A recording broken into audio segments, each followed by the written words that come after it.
हमारे जो जनजाति समाज के लिए जो चीज़ आता है उनको कभी पहुंचता नहीं, कभी मिलता नहीं है। मुख्य धारा में जुड़ने के बाद भी कई लोग ऐसा उसके विपरीत चल रहे हैं। आज व्यक्ति बच्चा से बच्चा बड़े के बड़े बोलते हैं कि आज हम आराम से नींद ले सकते हैं। जनजातीय समुदाय को बरगलाकर ईसाई मिशनरी उनको कन्वर्ट करते हैं। ये भी नक्सली मुक्त जैसा हुआ है, ये भी कुछ दिन होने वाला है। हमारे जंगलों में 50 प्रकार का आयुर्वेद मिलता है। जो जड़ी बूटी है हमको वास्तविक जो मिलने वाला उसको पीछे लगा के लोग आगे बढ़ते गए। हम रिटर्न उनको वापस लाना चालू किए। राजधानी दिल्ली में जनजातीय समुदाय के लाखों की संख्या में लोग इकट्ठा हो रहे हैं। 24 मई को लाल किला मैदान में जनजातीय समुदाय के अलग अलग राज्यों से आए लोग इकट्ठा हो रहे हैं, बात कर रहे हैं अपनी संस्कृति की, सभ्यता की, आस्था की। और ये आकर दिल्ली में इकट्ठा होने के पीछे की और क्या क्या वजह हैं, इसी पर बात करेंगे। हमारे साथ पद्मश्री मालिनी बुधरी ताती जी हैं, जो कि जनजातीय सुरक्षा मंच की सदस्य भी हैं, बस्तर छत्तीसगढ़ से हैं। तो ताती जी, सबसे पहले तो पांचजन्य पर आपका स्वागत। नमस्कार। मैं जनजाति सुरक्षा मंच के संबंधित में ये कहना चाहती हूँ कि हमारे जो जितने चारों राज्य से माने सभी भारत से जनजाति समुदाय सब आए हैं। और मैं 21 तारीख को छत्तीसगढ़ बस्तर से निकली, उनके साथ लगभग 1,500 लोग एक ट्रेन में बैठ के आए और कभी भी ट्रेन में बैठे नहीं हैं। ऐसी भी बुजुर्ग भी आए, जवान भी आए, महिलाएं पुरुष सब आए। तो मुझे एक देखने को मिला है कि मैं उनको पूछे भी कि आप दिल्ली में कैसे जा रहे हैं, एक प्रश्न किए। वो बोले कि हम तो हमारा सुरक्षा हमारा समाज जनजाति में होना चाहिए, हम हमारा हक दिलाने के लिए जा रहे हैं। हम वहाँ दिल्ली में जा कर के हम वहाँ पर हम प्रस्तुत करेंगे। ऐसा उत्साह से जो लोग बोले हैं, एक प्रकार का मुझे ऐसा सुनने के बाद भी ऐसा लगा कि लोग अभी जागरूकता में आए हैं और आप अपना खुद का हक है, अपना आस्था, अपना जो परंपरा, सांस्कृतिक धर्म उसको समझना चालू किए लोग। आपने जनजातीय समुदाय के लिए बहुत काम किया है, लेकिन सवाल ये है कि आखिर ऐसी क्या वजह रही कि इतनी तपती गर्मी में, नौतपा चल रहा है, भयंकर गर्मी है, और कई, जैसा भी आपने बताया कि कई ऐसे लोग हैं जो उस एरिया से निकले ही नहीं हैं, पहली बार दिल्ली आ रहे हैं। ऐसी क्या वजह रही जिस वजह से ये जनजातीय सांस्कृतिक समागम के आयोजन की आवश्यकता पड़ी और इतनी बड़ी संख्या में लोग वहाँ से निकल कर यहाँ आए? लोगों को ये पड़ा है कि जैसे आज के वर्तमान में ऐसा हो रहा है कि हम जो डिलिस्टिंग का जो सोच है कि लोग जी हमारे जो जनजाति समाज के लिए जो चीज़ आता है उनको कभी पहुंचता नहीं, कभी मिलता नहीं है। कि जिस व्यक्ति उसमें जाता है, जो जनजाति को जो आरक्षण मिलता है, जो सुविधा मिलता है, वो सुविधा भी नहीं मिलना चाह रहा है, नहीं मिलता है। तो उनका कहना है कि जो चीज़ है हमारे जनजाति के लिए हमारे पास जो होता है तो सुविधा हमको मिलना चाहिए, आरक्षित होना चाहिए। और जिसको होना है तो हमको जो लाभ मिलता है वो चीज़ उनको नहीं मिलना चाहिए, उनको खत्म। जैसे क्या क्या मांगे हैं उनकी, किन मांगों के तहत वो यहाँ पर आज इकट्ठा हुए हैं? क्या क्या चीज़ें हैं जो वो चाहते हैं ताकि वो मुख्य धारा से भी जुड़े रहें और अपनी सांस्कृतिक पहचान, परंपरा, आस्था उसको भी बरकरार रखें? उन लोग ये चाहते हैं कि जैसे हमारे सारे देश में के केवल छत्तीसगढ़ की बात नहीं, जहाँ भी जनजाति राज्य है उनका परंपरा अभी नहीं कि पुराने समय से जो लोगों ने उसको सुरक्षित रखे थे, लेकिन आज वो छिन भिन करके उनको बरगला करके उनको छोड़ना चाह रहे हैं। जो व्यक्ति उसको छोड़ करके जा रहे तो खुद को भी नहीं पहचान रहा है कि उसको छोड़ना चाह रहे हैं। मुख्य धारा में जुड़ने के बाद भी कई लोग ऐसा उसके विपरीत चल रहे हैं। अगर ऐसा आज करेंगे तो कल के दिन वो कुछ नहीं रहेगा। परंपरा है, देवी देवता है, लोक नृत्य है, अनेक कला है, हमारे जो आपका लोक कथा है, लोक नृत्य है, इतने प्रकार के जो है परंपरा में जुड़ा वाला है, मुख्य धारा से सहयोजित मैंने ऐसा रखा है। उस चीज़ को बचाना है तो फिर आज हम उसका लड़ाई नहीं करेंगे, उसका मांग नहीं करेंगे तो धीरे धीरे हंसते हंसते हमारे हाथ से चला जाता है। ये बहुत बड़े की लोगों के लिए ज़रूरत है, ऐसा है ना। क्योंकि अब सिनेरियो थोड़ा बस्तर का, छत्तीसगढ़ का बदल चुका है। नक्सल मुक्त भारत की जो कल्पना और जो संकल्प लिया था गृह मंत्री अमित शाह जी ने, वो पूर्ण हो रहा है। तो आपको क्या लगता है कि कितना बदलाव आ सकता है छत्तीसगढ़ में भी? और अगर हम सिर्फ जनजातीय समुदाय के लोगों की भी बात करें, क्योंकि उनको भी बहुत बरगलाया गया, तो कितना बदलाव आने वाले समय में आपको नज़र आ रहा है उनके बीच? ये तो आप जानते हैं कि चुनौती क्षेत्र होने के कारण से जो विकास की जो कार्य है उस कार्य को भी रोके हैं। जहाँ पुल या बनना चाहता है कि लोग यहाँ आएंगे हमारे ऊपर में वो करेंगे, उसको रोकना, पानी के लिए रोकना, बिजली रोकना, सड़क नहीं बनना चाहिए, स्कूल नहीं बनना चाहिए, जो बच्चे ठीक से पढ़ना नहीं चाहिए। इस प्रकार के जो सोच था और इसको परिवर्तन करना चाहते थे, लेकिन आज जो है नक्सल क्षेत्र के जो उसका क्या बोलना चाहिए, उसको मुक्त किए हैं। तो मुझे ऐसा लगता है कि आज व्यक्ति बच्चा से बच्चा बड़े के बड़े बोलते हैं कि आज हम आराम से नींद ले सकते हैं। एक प्रकार का डर था, भय था। आज हमारे क्षेत्र में विकास का सब प्रकार के जो है हमारा सुरक्षित है, क्योंकि नक्सल मुक्ति घोषित किए हैं।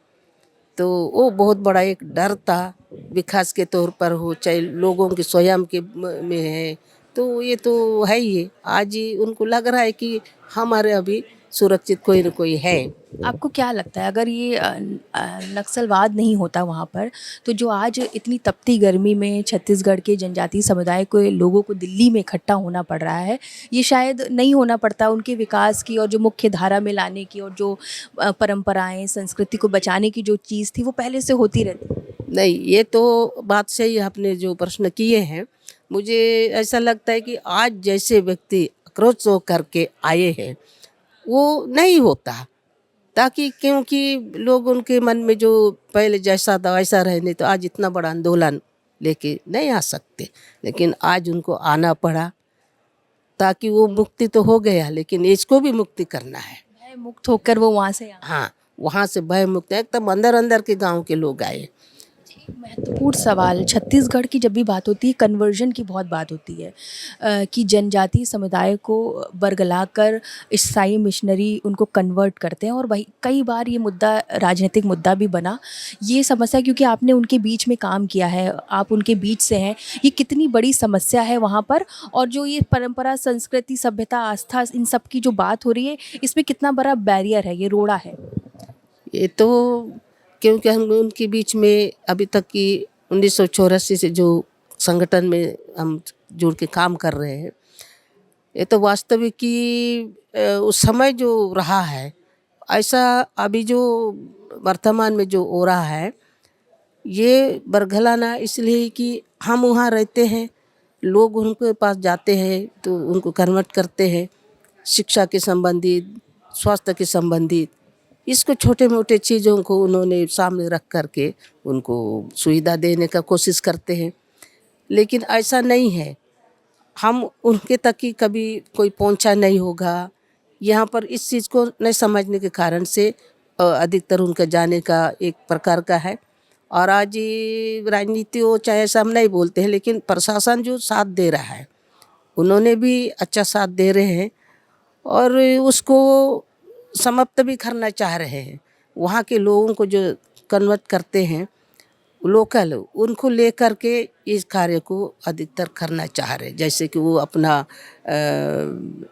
वहाँ सामने विषय रखता है कि जैसे मैं उनके पास गए, मेरा पेट में दर्द रहा या फिर मेरा कोई गरीबी रहा, मैं उनके पास जाने के बाद मैं कितना बड़ा आदमी हो गया, मेरा कोई बीमार नहीं है, मेरे परिवार संपन्न है।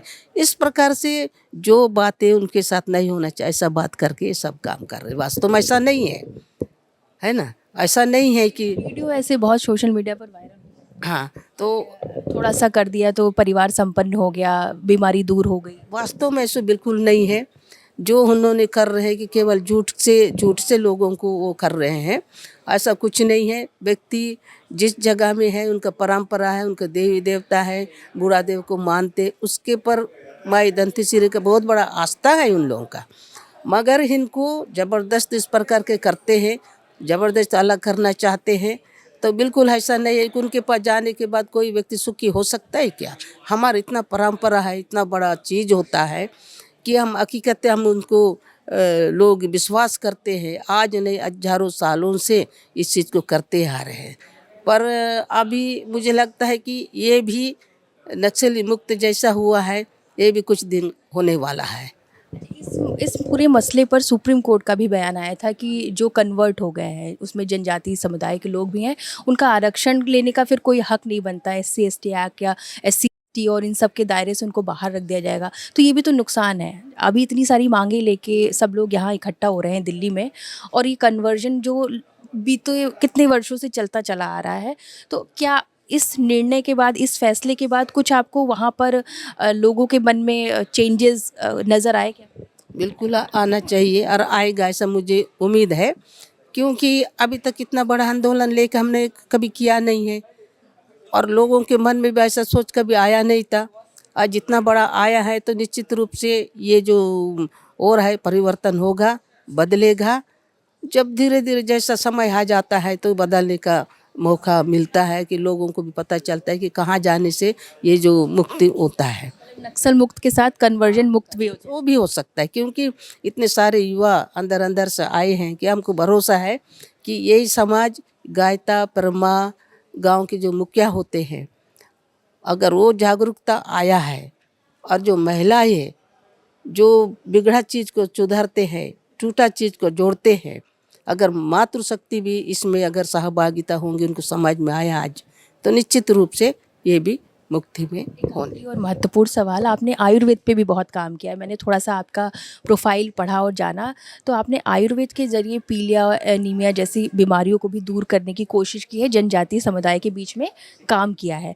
तो आयुर्वेद को लेकर बहुत भ्रांतियाँ हैं, अलग अलग बातें की जाती हैं। आज के समय की अगर बात की जाए, आयुर्वेद कितना महत्वपूर्ण है, आप अपने नज़रिए और अपने अनुभव से बताइए। ये तो महत्वपूर्ण है। हम लोग ये जैसे प्रशासन जो काम कर रहा है उतना तो हम नहीं कर सकते, लेकिन हमारे स्तर पर हमने जो किया है, हमारे जो बहनें हैं, साथी बहनें लोग अभी भी है, तो वो बहनें कभी कभी क्या होता है, नाक साफ डसता है तो गांव के जो बैग होता है वो भी देता है तो सफल नहीं होता है, तो लोग वहाँ बो के लाते हैं और तत्काल वो बोलते हैं कि इनके लिए आप दवा कीजिए। भगवान के भरोसे में दवाई देते हैं तो बच्चा आदमी ठीक हो जाता है, उठ के खड़े हो जाता है, हंसने लगता है। जैसे पीलिया है, पीलिया के कई लोग आ जाते हैं बच्चों को लेके, बड़े को लेके, फिर उसको हमारे बहनें लोग उतारते हैं। 3 दिन 4 दिन जैसा जैसा जिसको ज़्यादा होता है तो 4 दिन लगता है, 5 दिन में लगता है, कम होता है तो 3 दिन में वो निकाल जाता है, अब बिल्कुल ठीक हो जाते हैं।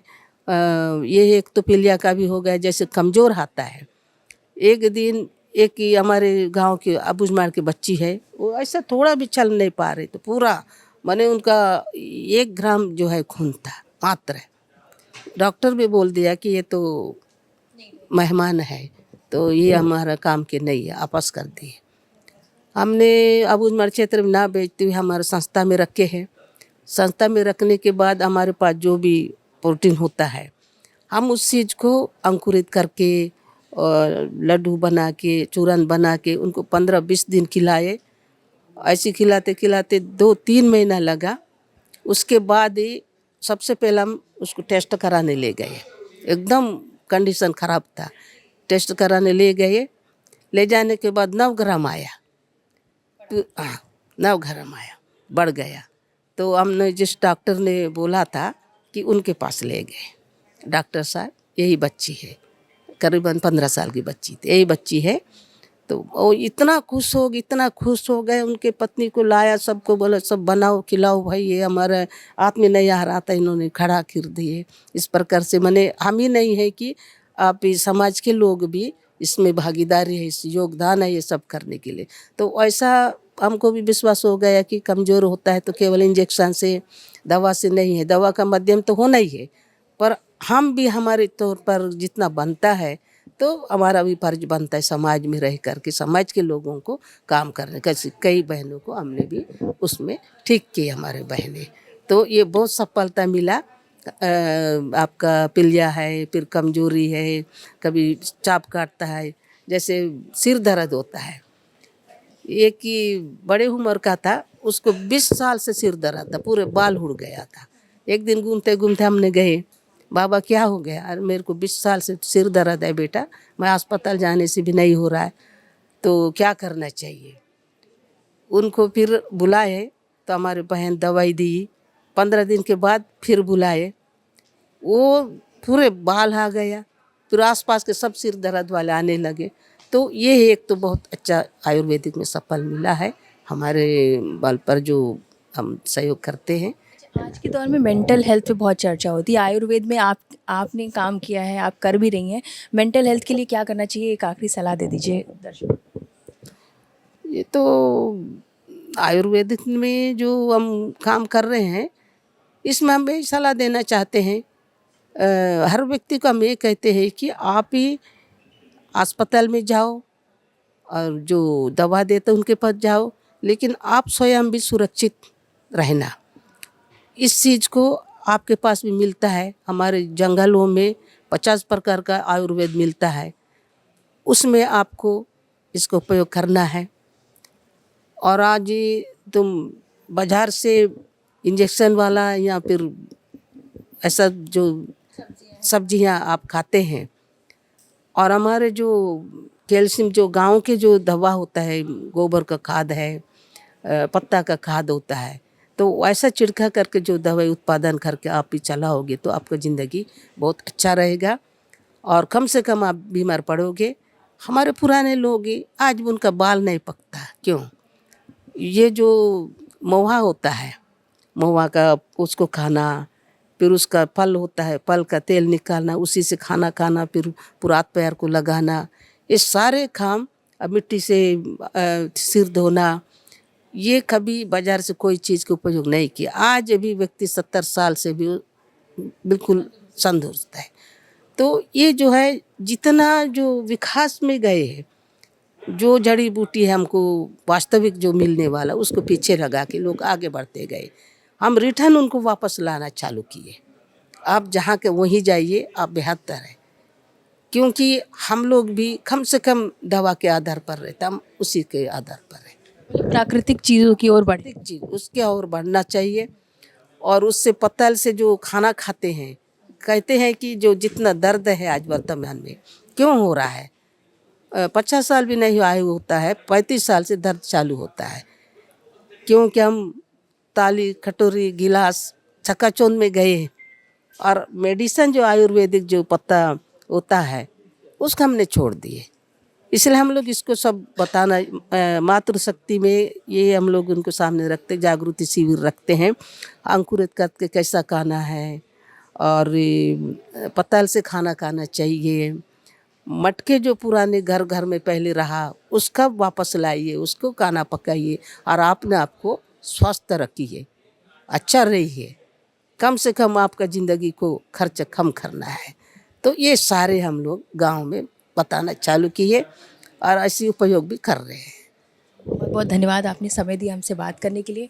तो आपने सुना ताती जी को, उन्होंने बहुत सारे विषयों पर बात की कि आखिर जनजातीय समुदाय के लाखों की संख्या में लोगों को दिल्ली इकट्ठा होने की नौबत क्यों आई, क्या है उनकी परंपराएं, आस्था और सांस्कृतिक पहचान, और इसी को लेकर उनसे बात हुई। बहुत बहुत धन्यवाद। कैमरा पर्सन राहुल के साथ नैन्सी बाजपेयी, दिल्ली से।